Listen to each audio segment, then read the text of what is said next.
Good afternoon, everyone. We closed the 144th session just now, as you saw. So have with me the President of the IOC, Thomas Bach, and I think we'll go straight to questions and answers to get us straight into it. Let's start with Carlos. Carlos Grohmann from Reuters. Thank you, Mr. President. A question on yesterday's congratulations from both Vladimir Putin and Mr. Lukashenko, President of the Belarus Republic. He was the first one to congratulate you in 2013, just before the Sochi Olympics, when you were elected. He congratulated Kirsty Coventry yesterday along with Mr. Lukashenko. A comment on that. Thank you. Congratulations. You cannot choose who is congratulate you when, and that's it. Okay, Wakako, just down here. Sorry. Thank you, President. Wakako Yuki from the Yomiuri Shimbun. At the opening of this session, you talked about alignment of past, present, and future. One thing, obviously, the visionary Pierre de Coubertin didn't foresee was to have female presidency, let alone, of course, the ancient Olympic Games, where female presence was somewhat limited. And what is your view?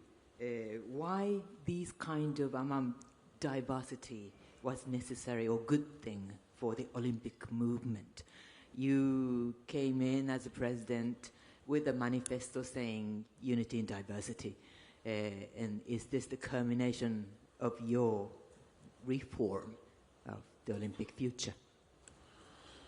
As I said many times, the Olympic agenda is not about one item or one topic. It's like a jigsaw puzzle where everything has to come together to give the Olympic movement new relevance and credibility. And diversity and gender equality is one of these pieces of the puzzle. But I think it was a very important signal yesterday to demonstrate that we are a truly global organization. And I was I still am the 9th president of the IOC. And 8 of them have been from Europe and one from United States of America. And this is not really reflecting the reality of a global organization like the IOC with the 206 national Olympic committees on all 5 continents. And therefore this election is more than anything else this commitment to globalization and to be a global organization. Okay, lady just here. President Bach, in your remaining days, will you work on calming the continuing drama between WADA and USADA, which seems impervious to settlement? Remaining days sounds very dramatic, I hope you refer it only to the remaining days of my term.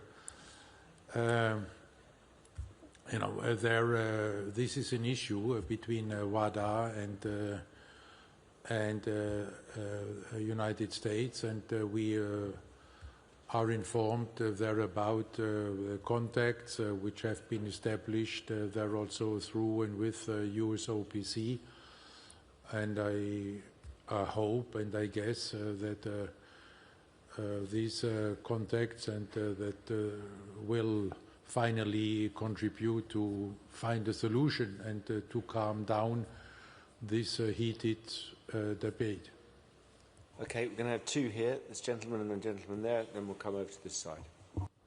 Mr. President, in Mumbai you told us that the impact of the climate change would be dramatic for the Olympic Games. Now we heard the other day the Los Angeles delegation talking about the effect of the wildfires. What is your impression about this impact of the climate change currently? This climate change will not only and does not only affect sport, it affects us all, and it's indeed a major challenge for the future of all of us.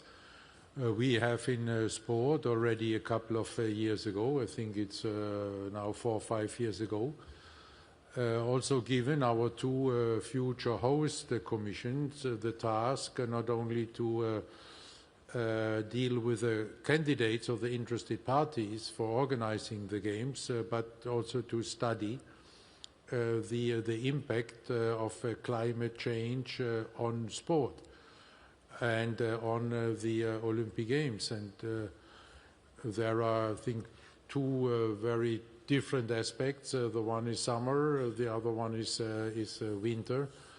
In summer, I guess, sooner or later that climate change will have to lead in a change of the international calendar of sport.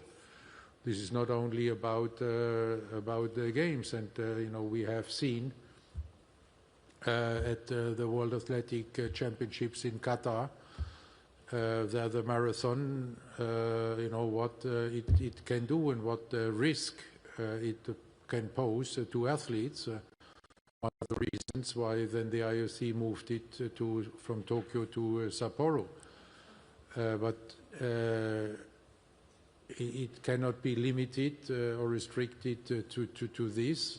I think with the international federations in the outdoor sports, and in particular in the endurance outdoor sports, there we will have to look into the overall calendar, and then to embed then the Olympic Games into this calendar. And there the question is really whether it can still be in August, and in some parts of the world it's already clear that it cannot be in August. This is why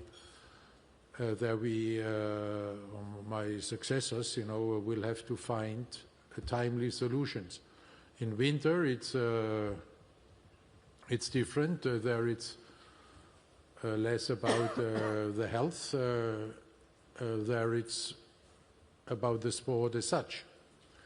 The sports on snow, and there, I think we also had in Mumbai also first report of the future host commission elaborating on this and speaking about the dramatically diminished number of potential hosts for Olympic Winter Games, hosting both the snow and the ice events. And then they needed some more time to study how to address it. It can be the rotation system was under discussion, then maybe a clearer separation between sports on snow and sports on ice. The overall program of the Winter Games was under discussion, but there the future host commission needed further and more detailed studies and time, and this is why we wanted to secure that the future of the Olympic Winter Games with this double allocation and even half a triple allocation by giving the privilege to Switzerland for 2038. So there, from the IOC point of view, we have gained some time for the Winter Games, but the international winter sports federations, they will not have the privilege of having so much time without risking the cancellation of many winter sports events on snow. Okay, gentleman there, we're going to come across here. Yeah. Thanks. Mr. President, thank you so much for all your work and your ideas and your activity that you did during this long period. if I can ask, what are your feelings now, from the personal point of view? Do you think that all is good and all is finished in your mind, or there are any other points that you want to complete until the handover in June? And what suggestions did you give to the new president elected this morning during the breakfast? First of all, in the Olympic movement, the task is never accomplished, the mission. There are always open questions. You know, we are just speaking about climate change. We have done a lot, I think, you know, in the fight against climate change with Olympic House, one of the most sustainable buildings in the world, reducing our carbon footprint by 30%, with Paris reducing it even by 54%, way ahead of the Paris Agreement by establishing the Olympic forest, and. But this is not enough. We have to go further, as we, you know, just have exchanged. I think we have done a lot. It was mentioned here many times for gender equality. And all the figures you saw were related to the IOC. If you look into the figures for international federations or for national Olympic committees, it looks pretty much different. We have two presidents of international summer sports federations which are female, and one is leaving now in April. And there remains one. And if you look then into you know, the delegates of assemblies of national Olympic committees or international federations, you realize what there is still to do. It has also been reported today the progress we have been making with regard to doping. But this will be a task forever. Therefore, my feeling is, as I said, I think yesterday or the day before yesterday, my feeling is that I have given to the Olympic movement what I could give, and you know, this gives me a good feeling and makes me relaxed, and I'm also you know, relieved, very much relieved to see the unity which the election result yesterday demonstrated, so that therefore, you know, this important pillar for the success of the Olympic movement has even been strengthened, and this is why you see me happy, relaxed and relieved here. Okay, we're going to go to Rachel and then Graham. Yeah, Rachel Axon now. Thank you, Mr. President. Rachel Axon with Sports Business Journal. Over here. Other side. Over here, President. You're right. Okay. I know you met with Kirsty this morning to discuss the transition, how this will go. This is relatively new in IOC terms, this period. What will that entail in terms of your duties, her duties, how she comes on board? And given how much you've had a close relationship and mentorship with her, how do you see her win, or maybe even the start of her presidency, as a continuation of your own and the initiatives you put in? Well, first of all, I think I owe also part of the answer still there to you. This morning, this breakfast was not about giving advice. It was more the technicalities and dates of the transition. And there it will entail then discussions and presentations by each of the IOC departments. All the directors are already prepared for this. It will entail regular conversations with me. I'll always be there for questions, but she then will have to have these discussions and conversations with the departments and with the directors on a personal level and without the old guy still hanging around, so that she can shape these discussions, and that also our colleagues there can speak freely and do not think now they have to justify something because I'm still sitting there. So it should be a very open exchange. And with regard to the partition of responsibilities, I have assured her that from today on no decision will be taken over her head, that this will happen in full consultation, and if there are different opinions between her and me, her opinion will prevail. It's then her call to make these decisions because she will have to live then from 24th of June with these decisions, and to make this as efficient as possible. We have already also fixed the first board meeting, executive board meeting, on the very first day of her mandate on 24th of June, so that in case there are complex decisions to be taken which may need further consultation or for which you need the approval of the executive board, that then we can postpone it until then.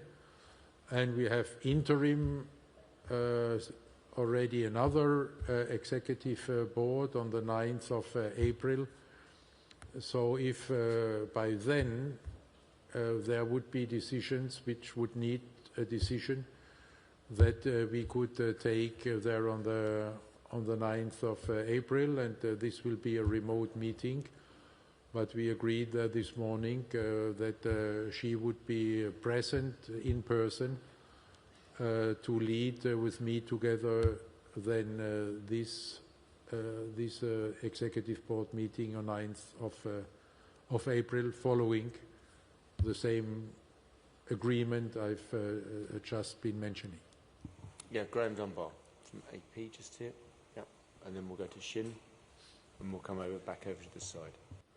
Thank you very much. Graham Dunbar from Associated Press. After the lovely week here, it's back to reality in Switzerland next week, and on Tuesday off to court for the verdict in the latest trial of Sepp Blatter. Mr. Blatter, another one who was mentored by Horst Dassler and who also once had a succession plan and a protege in place, which either he couldn't or he wouldn't let go and put it into action. And he never got this kind of glorious farewell that you've been able to enjoy every day this week. When you say today you're happy, relaxed and relieved, do you feel like you've got your exit strategy, tactics completely correct? No, as I said,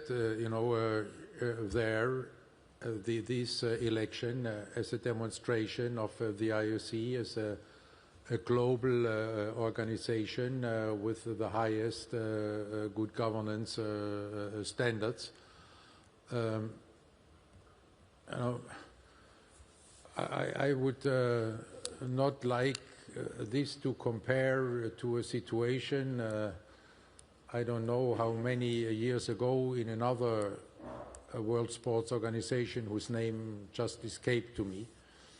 There we have seen there a situation in an election with 7 candidates in a fair procedure there for everyone, with a presentation of arguments and proposals, and then a vote of the IOC membership, of the voters on these arguments and proposals having been presented by the different candidates.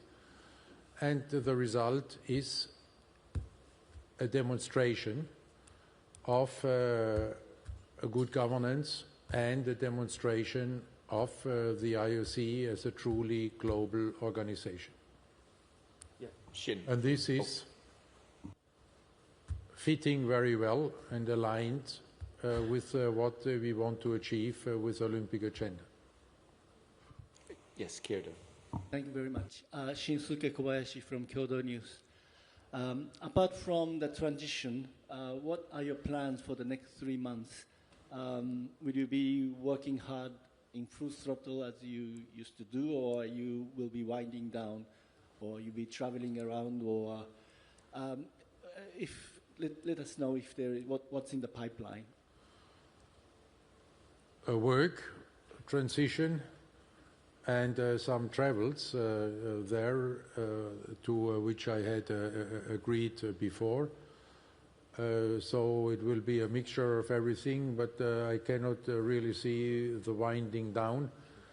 This will start on midnight of the 23rd, but before, again, I'm committed to make this an efficient and smooth transition.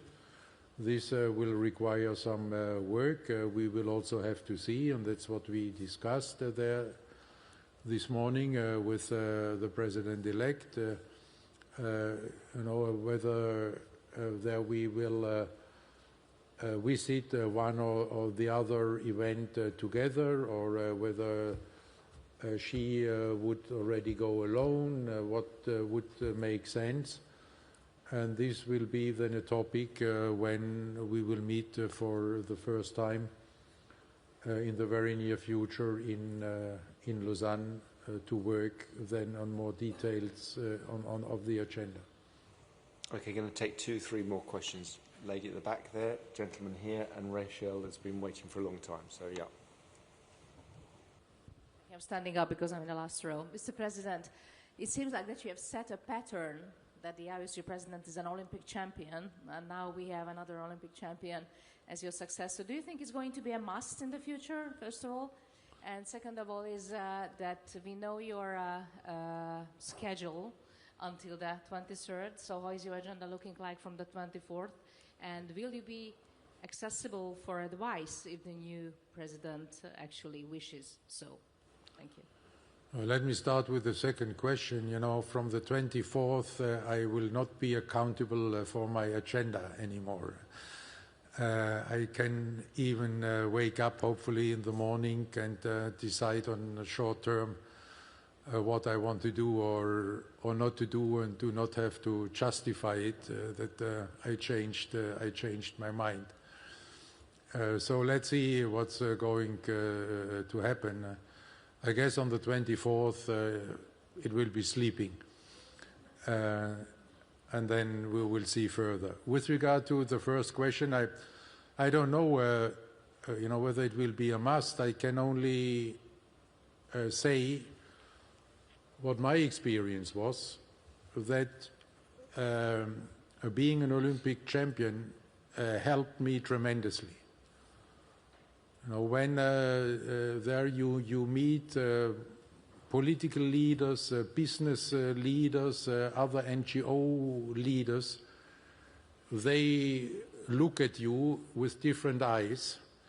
If you come to a meeting and you do not need to explain why you are there. And you're not just, another chair of another NGO who considers to be the most important of all the NGOs, and then having to explain. You don't have to defend the cause, you are the cause.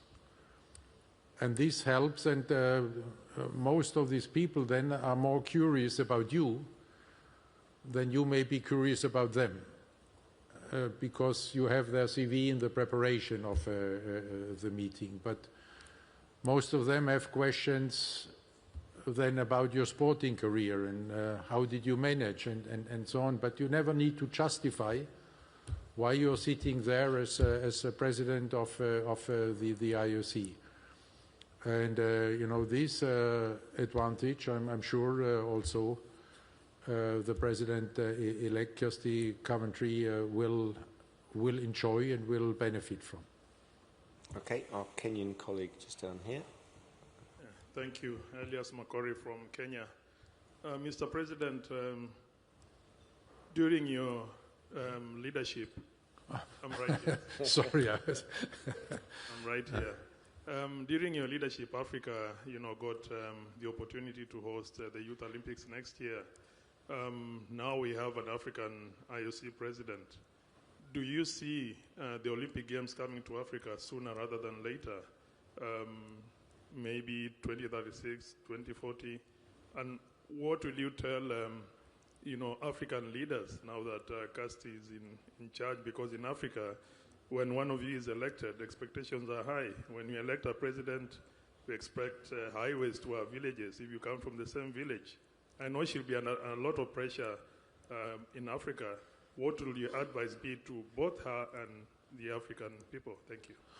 Well, with regard to the Olympic Games coming to Africa, this is to my successors.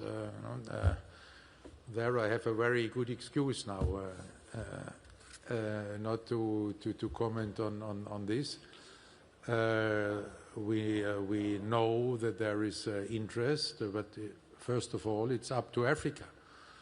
You cannot impose Olympic Games on Africa. There has to be a clear intention to join the continuous dialogue and to entertain then this dialogue with a project, and then Africa, like any other continent, will have a fair chance. With regard to high expectations on her, I think she's used to live with high expectations. That's an experience, again, which helps you, having been an athlete. There you know how to deal and to cope with high expectations, and also to know that expectations are only a pressure if it's your own expectations, and if there you have a clear compass, and this is what she has, then I have no doubt she can cope with these expectations and can even exceed these expectations Africa may have in her leadership. Okay, we're getting last question, I think, here to Rachel Pretty from L'Equipe. Thank you very much. So as this is the last question, it will be in French, because I think you will miss President speaking French. Maintenant que vous avez la garantie de l'État français pour les Alpes 2030, quand est-ce que vous allez signer le contrat hôte olympique, et est-ce que c'est vous qui allez le signer ou est-ce que c'est la 10e présidente? Merci beaucoup. Merci beaucoup. On a reçu cette lettre du Premier ministre et des deux présidents des régions. C'est maintenant dans les mains de notre département juridique qui évalue ces lettres. Et après, ça sera présenté au comité exécutif ou à la présidente élue. C'est une de ces questions qu'on va décider ensemble.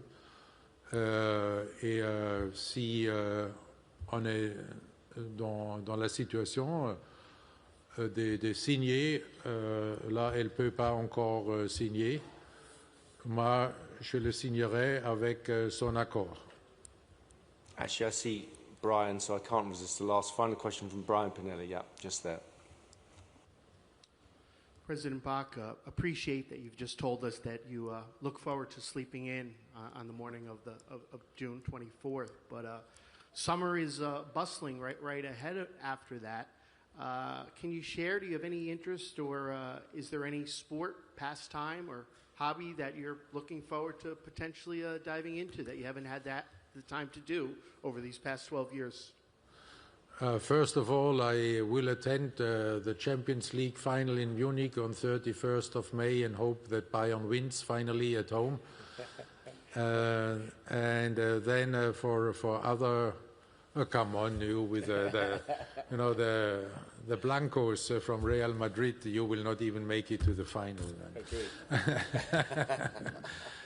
And then in summer I will see, but it also depends greatly then on the president-elect and then on the new president, because then she, of course, will have priority to decide.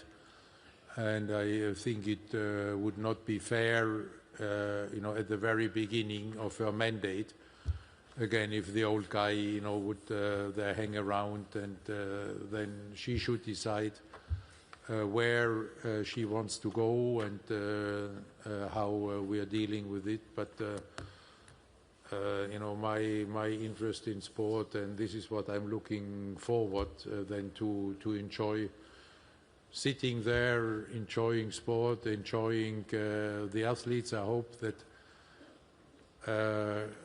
they even would then still speak also with the honorary president, so that I can keep this contact with the young athletes one way or the other. And then sitting there, enjoying and not having any responsibility for what is happening on or off the field of play will be great moments. Perhaps golf, some other sport? I want to know about what you would like to play in the years ahead. For fun, for relaxation. I know myself, playing sport for relaxation, I'm not at this stage yet. So for me, sport is still pretty competitive. And so I don't know. In fact, I've been thinking about golf. But, having seen many of my friends playing golf, and then all of a sudden they had nothing else anymore in their mind, you could spend, very inspiring evenings with them.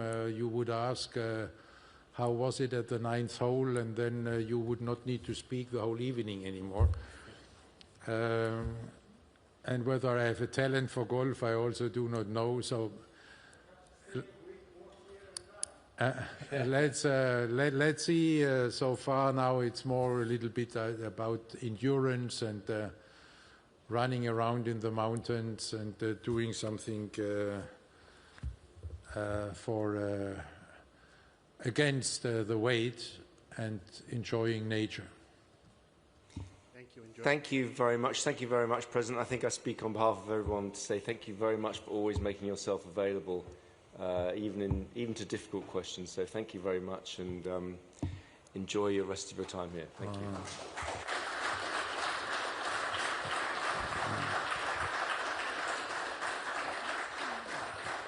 Thank you very much. I will terribly miss you. All the best and see you around.